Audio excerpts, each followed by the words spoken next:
Hello everyone, welcome back. Today I want to do another video on why it is not a good idea to interfere in a police action, even if you think that it will save the officer's life. Okay, this, to my surprise, is a question that comes up quite often in a lot of these concealed carry classes. Um, a lot of people sometimes mistake getting a concealed carry permit with being deputized. Okay, that's not what is happening. Okay, you are getting a carry permit so you can protect yourself and your family.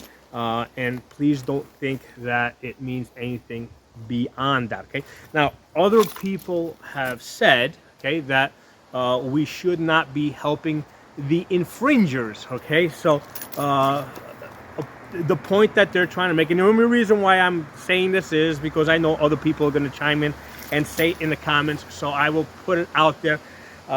It is not the Democrat politicians that are going to come to your house and take your guns. Okay, it is going to be police officers that they send to infringe upon your rights. Okay, so there it is. I said it. This, I think a lot of people will breathe a sigh of relief. So anyway, let's talk about 10 reasons why you should not help the infringers, as some people will say. Okay, so first one, okay, your perception might be wrong. Okay, you might think the cop might be in trouble and need help, and that may not be what's actually happening. Okay, I have had somebody say, hey, what if I just ask him? Okay, believe me, if he's anywhere near the point that he needs help, he's not going to be in a position to communicate with you. There will also be other things going on, like loud sounds that or loud traffic that will prevent normal communication. So in a typical life and death type of situation, verbal communications a lot of times don't work really well, which is one of the reasons why when I train people, I teach them to point as far as pointing out a direction that they're going to be moving in and a target that they're going to be shooting. Okay, so that's one of the things I teach people, because verbal communications don't work extremely well in high stress situations. Okay, so your perception might be entirely wrong, and there is no way of you gaining that correct information. Okay, so number two, the cop's perception of what you're doing might be incorrect. Okay, so you might think that somebody has this police officer in a stranglehold and they're killing him. They're trying to choke him to death. You think you're going to go and assist, but the cop thinks that you're on your way. That the guy that's choking him is your buddy, and you're on your way to help the other guy choke the cop. Okay, so if the cop does somehow finally get to his holster, it will probably be a lot easier for him to shoot you, who's approaching him, than the guy behind him who is choking him. Okay, so the cop's perception of your actions might be wrong. Okay, so that's number two. That's very important. Okay, number three. Okay, other cops arriving on the scene, they might have the wrong perception of what you are doing. So there is a high probability that as soon as this officer suspected that there would be some trouble, or there would be some escalating trouble, he already put in a call for assistance. Okay, and especially if he's being attacked, or if there's shots been fired, and he's called out for assistance with shots fired. Okay, the other officers arriving on the scene are coming there with the mindset that there's a good chance that they're going to be shooting at somebody with a gun who's not in some type of a police uniform, and you're going to be fitting that description. Okay, so police officers arriving on the scene will have the wrong perception of what you're doing, and there's a good chance that they are going to shoot you. And because of the confusion and the noise, you may not even realize that they have arrived on the scene because you're fixated on what's happening in front of you, and and they might be barking out commands at you, and you may not be hearing them or seeing them or whatever. So that's another good reason why you might get shot. Okay, trying to help this officer that you perceived to need your help. Okay, so that's number 3. Okay, cops arriving on the scene, don't know what your role in this is. Their perception of what you are doing might be incorrect. They're probably going to assume that you're doing something bad. Okay, so you're doing something to hurt their buddy. Okay, number 4. Okay. All right, so now let's talk about the cop's pride. Okay, regardless of what happens there and there, later on, after things have cooled down a little bit, okay, cops, and over the years I've known many cops at different gun ranges, not as friends, but as more as me supervising the range, them essentially being customers or range users or something like that. So overall, cops tend to have lots of pride. That's part of the reason why they become cops. Okay, some people, well, let's not get into the psychology of that, but overall, lots of police officers, their mentality runs on pride, and while at that particular moment you might perceive that the cop needs your help, the cop, perhaps he thinks that he might also need your help, but in the aftermath, okay, his pride may get him to rethink the entire situation, and he might start thinking that, hey, you know what? He had the situation under control. He really did not need your help. Okay, so I mean, and this isn't necessarily just an not something against cops. Lots of people have pride, but in general, people's pride sometimes prevents them from correctly understanding what happened or what's happening or why they did certain things. So you have to factor in the police officer's pride and how they're going to feel after the fact, and also how his buddies, the other officers within the department, are going to feel towards him. I mean, does this guy want the other officers making fun of him, saying that he needed help from a civilian? So the cop's pride might play a role in this in the aftermath. Okay, so something else to factor in and consider before you even think about getting involved in a police action where you perceive the police officer needs help. Okay. Number 5. Okay, if it does turn out that the police officer did in fact need your help and you did help, well, basically you have just embarrassed the entire police department. Okay, because again, these guys run on pride, and the fact that, because here's the thing, if the police officer got to the point where he needed help from a civilian, and most police departments really thumb their noses down at armed civilians.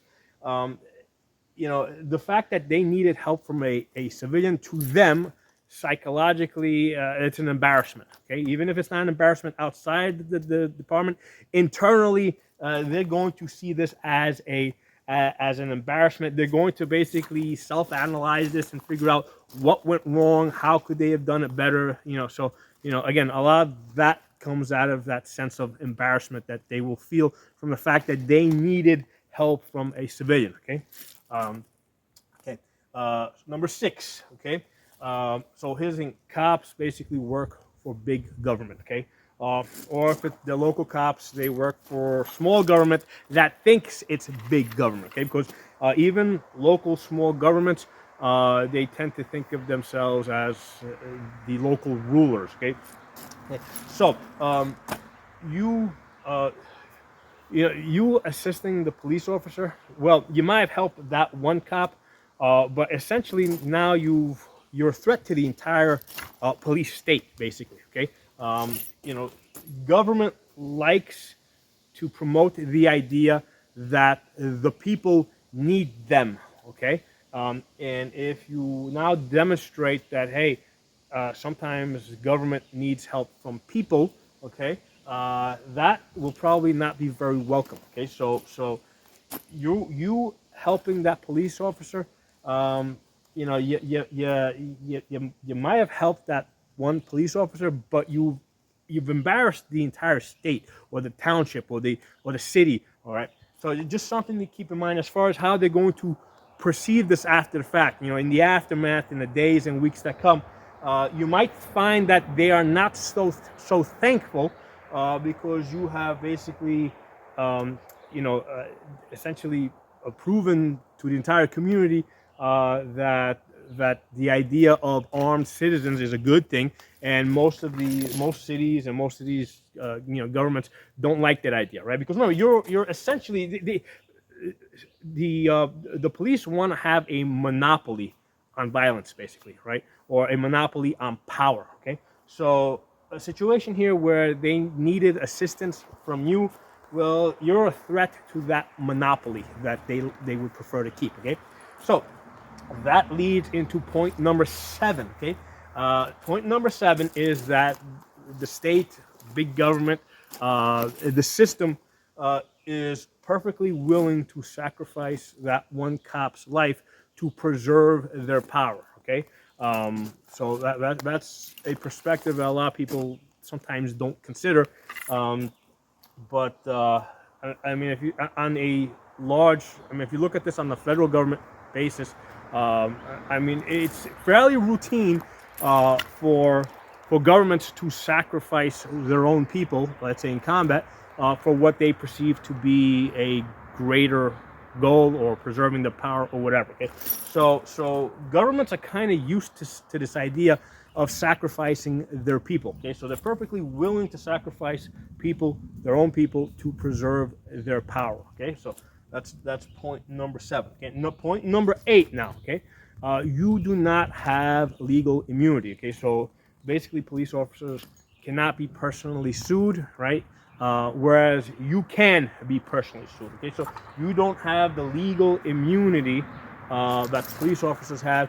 And here's the thing: in a highly stressful situation that you're not prepared for, that was not planned, that you're not specifically trained for, there's a good chance that you're going to make some mistake. Okay, might be a big mistake, might be a little mistake, but there's a good chance that you're going to make some mistake. And that mistake, how big or small it is, there's a good chance that somebody is going to want to exploit that mistake. Okay, so that's not point number 8. You do not have any legal immunity. Point number 9 now. You don't know if this police action was actually justified. Okay, I mean, what were they doing? Were they enforcing a red flag law? Were they arresting somebody for having a braced pistol in their truck? Okay, so so you don't know if this was in fact a justified police action. Were they in the process of infringing on somebody's civil rights? Okay, so again, another reason to mind your own business. Okay, and point number 10. Okay, you don't have enough gun and money, right, to effectively protect this officer. Now, there's 2 ways to look at this. Number 1, we might say, hey, you don't have enough gun, in the sense that most of the guns that most of us carry are these small, compact, subcompact guns. They're really, these subcompact guns that most of us carry, they're really designed for us to protect our immediate lives or the lives of our families. They're really not intended. The normal guns that most of us carry are not intended for a larger scale situation, right? Because you don't know what this might grow into. Okay, and like I said, you don't have enough guns and you don't have enough money, because again, if this turns into a big lawsuit type of thing, there's a good chance that you're going to run out of money trying to defend yourself. Okay, so that's point number 10. You don't have enough guns and money, okay, to be playing hero to police officers or the state for that matter. They're the ones with all the guns and money. Let them defend themselves. Okay, so there's 10 reasons. Okay, basically why the system is rigged against you. Okay, if you would decide to engage in this type of activity, and of course this isn't something that you would plan for, but if you decide to engage in this type of activity, there's a good chance that you are going to come out on the losing end. Okay, for many of these reasons that I stated here. Okay, so there's 10 reasons over here. Your perception might be wrong. Cops' perception of you might be wrong. Cops arriving on the scene, their perception might be wrong. The cops' pride, okay, might become an issue, right, after the fact. You basically, you're embarrassing the entire police department, by successfully defending this police officer. Cops work for big government, okay, and your action is a threat to the power of big government. Okay, the state is willing to sacrifice one cop or 100 cops to protect their power. Okay, I mean, if you don't believe that, I mean, just look at all the wars around the world that the government wages, and how many people are they willing to sacrifice to protect their power. Okay, not just some of them, all of them if necessary. Okay. So number 8, you have no legal immunity.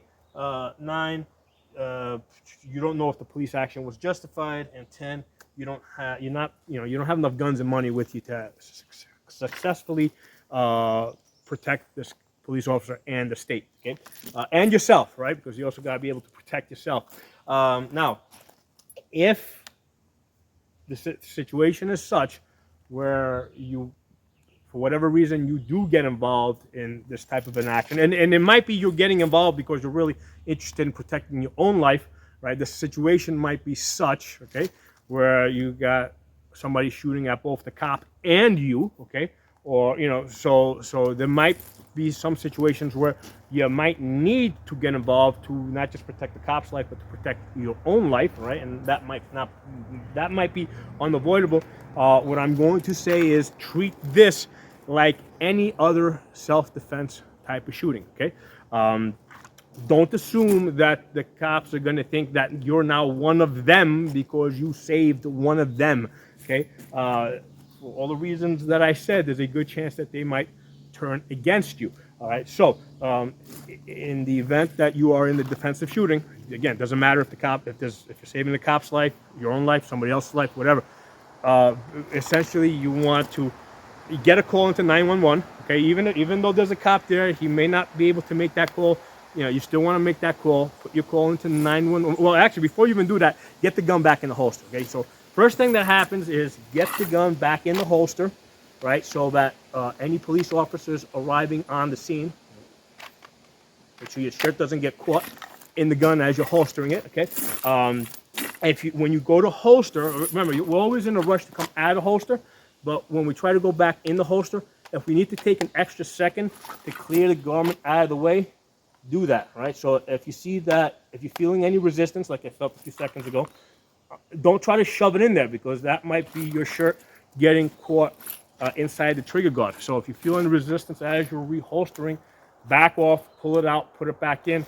But you want to get the gun back in the holster as quickly as possible so that other people coming on the scene, they don't see you holding a gun in your hands. Okay, so first thing you want to do is reholster. Second thing, get your call into 911 and just make a very brief statement that you needed to use the gun to protect yourself or somebody else, if that's the case. And basically give a description yourself. Don't get into any details beyond that. You want to basically preserve the evidence. Are there any guns, weapons, shell casings? If these things move, you want to be able to make a report if the evidence is moved, okay? Because if you don't make the report then and there, and later on that information might be lost. So that report has to be made, okay? If the evidence is moved in any way, okay? You want to identify any witnesses, right? So keep track of the witnesses. Be able to point them out to police afterwards. Hey, I can't make a statement, but that person might have seen something. Have them make point them out so that they can make a statement. And lastly, keep your mouth shut and get your prepaid lawyer on the phone. Okay. So and again, it does not matter if you just saved the cop's life. Everything. Treat this like any other self-defense type of situation. They're going to investigate this. The other cops coming on the scene, they don't know what happened. It is still legal for police to lie to you, okay? So don't, any information, assume that any information that you are receiving from them is what they call deceptive interrogation practices, okay, which the Supreme Court has said is legal, okay. So deceptive interrogation practices have been deemed legal by the Supreme Court, which basically means that they can lie to you, okay, and there's no limit to the amount of lying they can do.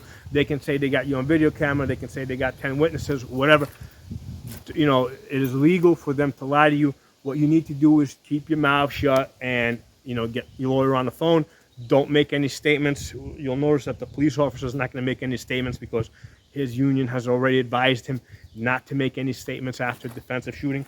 What I always tell people is I recommend that you have a prepaid legal service. The one that I use is US Lawshield. Okay. The reason why I use these guys is because they're cheap. They owe me $11 a month. Okay. And then with the promo code, which is Pocono Shooting, depending on your state, you might get 1 month free, 2 months free. You might get like $20 off. So you put this promo code Pocono Shooting in the code field, and that will get you some type of a discount. Okay. So don't try to talk to the police on your own. Treat this type of a situation like any other type of defensive shooting situation. You know, just because you might have saved the cop's life does not now mean that you are one of them. Okay, that's not how they're going to perceive you. So thanks for watching. I'll talk to you all soon.